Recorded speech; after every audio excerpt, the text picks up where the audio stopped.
Hello बच्चों, आज हम क्लास 4 के हिंदी में पार्ट 1 खिलते और खेलते फूल के प्रश्न उत्तर सॉल्व करेंगे। ठीक है, तो सबसे पहले हम इसके शब्द अर्थ देख लेते हैं।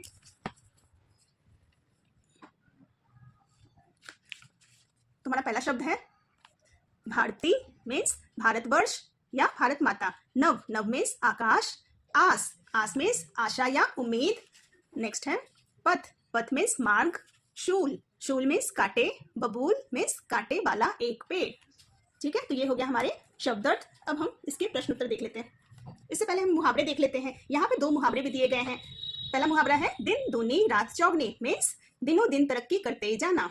नेक्स्ट है आंख चुराना मीन्स बचने की कोशिश।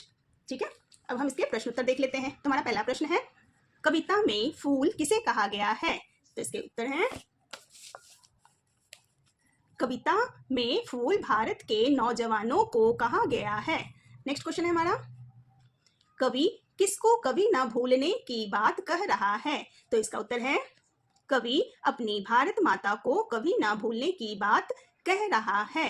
नेक्स्ट क्वेश्चन है धरती के सोना उगलने का क्या अर्थ है? तो इसका उत्तर हो जाएगा धरती के सोना उगलने का अर्थ मेहनत से पैसा कमाना है। ठीक है, तो ये हमारे 3 प्रश्न उत्तर हो गए। अब आगे हम देख लेते हैं। नीचे लिखी पंक्तियों में आपसे जिन गुणों को अपनाने के लिए कहा गया है उन पर कोला लगाइए। ठीक है, तो यहाँ पे लिखा गया है पहला कभी न करना बुरी कमाई। ये इसमें किस चीज के बारे में बताया गया है? तो हमें हमेशा ईमानदारी से पैसे कमाने चाहिए। ठीक है, नेक्स्ट है आंख चुराना नहीं काम से मीन्स हमें परिश्रम से कभी भी पीछे नहीं हटना चाहिए। तो यहाँ पे परिश्रम हो गया। नेक्स्ट है बोलो मीठे बोल बोल आम से मतलब हमें सबसे मधुर वाणी बोलनी चाहिए। ठीक है, नेक्स्ट है हमारा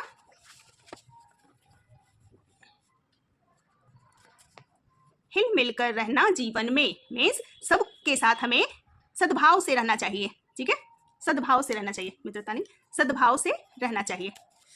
नेक्स्ट है कभी पराई आस न करना मतलब हमें किसी पे भी आस नहीं करना चाहिए, हमें हमेशा आत्मनिर्भर बनना चाहिए। नेक्स्ट है सही वाक्य पर सही और गलत पर गलत का निशान लगाइए। तो इसमें पहला वाक्य है हमारा बच्चे ही भारत माता का भविष्य है। हाँ जी, ये बिल्कुल सही है। हमें अपने स्वार्थ के आगे भारत माता को भूल जाना चाहिए। नहीं, बिल्कुल गलत है ये। मिलजुल कर रहने से कोई भी हमारे रास्ते में बाधा उत्पन्न नहीं कर सकता। हाँ जी, हमें हमेशा मिलजुल कर सबके साथ रहना चाहिए। हमें रिश्वत लेकर दूसरों का काम करवा देना चाहिए। नहीं, ये बिल्कुल गलत है। दूसरों के साथ हमारा व्यवहार मधुर होना चाहिए। बिल्कुल सही है ये। हमें कभी अपने काम से जी नहीं चुराना चाहिए। बिल्कुल सही है ये भी।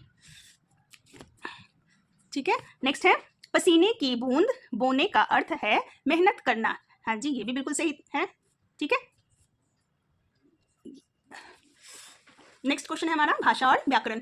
तो इसमें सबसे पहला है विलोम शब्द। ठीक है, तो गुरु का विलोम शब्द हो गया शिष्य, पराया, अपना, फूल, कांटा। नेक्स्ट है 2 पर्यायवाची शब्द लिखिए। पथ, पथ का पर्यायवाची शब्द हो गया रास्ता और मार्ग। रात का हो गया निशा, रजनी। फूल का हो गया कुसुम, सुमन। नेक्स्ट है हमारा नभ, नभ का हो गया गगन, आकाश। नेक्स्ट क्वेश्चन है हमारा वाक्यों में प्रयोग कीजिए। तो पहला है दिन दूनी रात चौगनी। तो इसका हम क्या वाक्य बनाएंगे? राम अपनी मेहनती स्वभाव के कारण दिन दूनी रात चौगनी तरक्की की। नेक्स्ट है हमारा आंख चुराना मीन्स हमें, इसका वाक्य क्या हो जाएगा? हमें किसी भी काम से आंख नहीं चुराना चाहिए।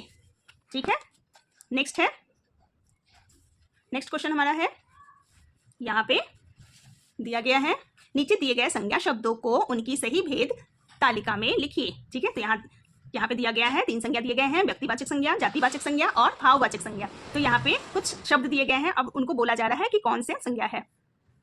तो व्यक्तिवाचक संज्ञा क्या होता है? जिन नामों में किसी विशेष प्राणी, वस्तु, स्थान आदि का बोध हो उसे हम व्यक्तिवाचक संज्ञा कहते हैं। ठीक है, जैसे इसमें हो गया भारत, तिरंगा, भारत और तिरंगा। जातिवाचक संज्ञा हो गया जिन नामों से एक ही तरह के प्राणी, वस्तु, स्थान आदि के समूह का बोधों से जातिवाचक संज्ञा कहते हैं। जैसे बच्चा हो गया, पेड़ हो गया, फूल हो गया। यहाँ पे दिया हुआ है शिष्य, तो हमने शिष्य लिख लिया। माता, माता भी हो गया। नेक्स्ट है भाववाचक संज्ञा। तो भाववाचक संज्ञा किसे कहते हैं? जो नाम अपने भावनाओं तथा विचारों आदि को दिए गए हैं उन्हें भाववाचक संज्ञा कहते हैं। जैसे यहाँ पे दिया हुआ है पढ़ाई और मेहनत, तो ये दोनों हो गए भाववाचक संज्ञा। नेक्स्ट क्वेश्चन है हमारा नीचे दिए गए नीचे कुछ शब्द दिए गए हैं, उनके सामने उनकी विशेषता वाले शब्दों को सही शब्द चुनकर खाली स्थान में लिखिए। तो यहाँ हो जाएगा बुरी कमाई, सतरंगी धरती, खिलते फूल, नए शिष्य। ठीक है, तो ये आपका था बैक एक्सरसाइज सारा। ये हमने फर्स्ट चैप्टर पूरा ही कंप्लीट कर लिया है। आई होप आप ये अच्छे से कर लोगे। ठीक है, मिलते हैं फिर अगले वीडियो में। Thanks for watching.